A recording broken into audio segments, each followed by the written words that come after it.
할렐루야! 오늘은 주님께서 우리에게 베풀어 주신 천국을 누리는 방법에 대해 함께 말씀을 나누고자 합니다. 예수님은 천국을 혼인잔치에 비유하셨습니다. 천국은 마치 자기 아들을 위하여 혼인잔치를 베푼 어떤 임금과 같다. 임금은 소와 살진 짐승을 잡고 모든 것을 갖추어 종들을 시켜 청한 사람들을 혼인잔치에 오도록 했습니다. 그러나 청함받은 사람들은 그 혼인잔치에 가기를 싫어했습니다. 그들은 뒤도 돌아보지 않고 한 사람은 자기 밭으로, 한 사람은 자기 사업하러 가고 그 남은 자들은 종들을 잡아 모욕하고 죽였다고 예수님은 비유로 말씀하셨습니다. 모든 것이 준비된 혼인잔치와 같은 천국을 우리는 왜 누리지 못할까? 우리가 하나님께서 초대하는 곳으로 가기 싫어하기 때문입니다. 자기 밭으로 가고 자기 사업하러 갑니다. 자신의 삶을 살고자 하나님께서 초청하신 곳으로는 가지 않습니다. 혼인잔치 비유에서 어떤 사람들은 초청하는 종들을 잡아 모욕하고 죽였습니다. 이처럼 어떤 사람들은 생명으로 인도하는 좁고 협착한 길로 초청하는 진리의 복음을 듣기 거북해합니다. 천국을 누리려면 자기 길이 아니라 주님께서 우리에게 초청하는 곳으로 가야 합니다. 내 생각이 아니라 주님의 말씀을 따라가야 합니다.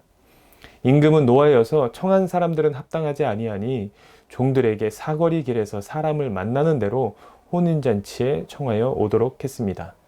종들은 길에 나가 악한 자나 선한 자나 아무나 만나는 대로 모두 데려왔습니다. 그래서 혼인잔치는 손님들로 가득했습니다. 이제 잔치를 베푼 임금이 손님들을 보러 나왔습니다. 그런데 임금은 거기서 예복을 입지 않은 한 사람을 발견하고 그에게 물었습니다. 어찌하여 예복을 입지 않고 여기 들어왔느냐? 그는 아무 말도 하지 못했습니다. 당시 임금이 베푸는 혼인잔치에서는 참석자들이 입을 예복도 임금이 준비하여서 제공하였습니다. 그럼에도 예복을 입지 않고 잔치에 왔다는 것은 그가 임금을 무시하고 임금이 베푼 혼인잔치를 너무나도 하찮고 가볍게 여겼다는 것을 보여주는 것입니다. 임금은 그의 손발을 묶어 바깥 어두운 데에 던지도록 했고 그는 슬피 울며 이를 갈게 될 것이라고 말씀합니다. 여러분, 우리는 사거리 길에 있다가 임금의 혼인잔치에 참석하게 된 자들처럼 그저 하나님의 은혜로 구원을 받아 하나님 나라에 거하게 되었습니다. 우리를 구원하신 하나님과 그의 나라를 절대로 하찮고 가볍게 여겨서는 안 됩니다. 어떻게 해야 우리가 구원받은 자로서 하나님 나라 천국을 온전히 누릴 수 있을까? 방법은 그의 나라에 초청하신 하나님께서 준비하신 예복을 입는 것입니다. 하나님께서 우리를 위해 준비하신 천국잔치의 예복은 예수 그리스도입니다. 그러므로 하나님 나라를 마음껏 누리기 위해서는 예수 그리스도로 옷 입어야 합니다. 세상의 옷을 벗어버리고 거짓과 죄악의 옷을 벗어버리고 자기애와 탐심의 옷을 벗어버리고 예수 그리스도로 옷 입을 때 비로소 하나님 나라 천국을 누릴 수 있습니다.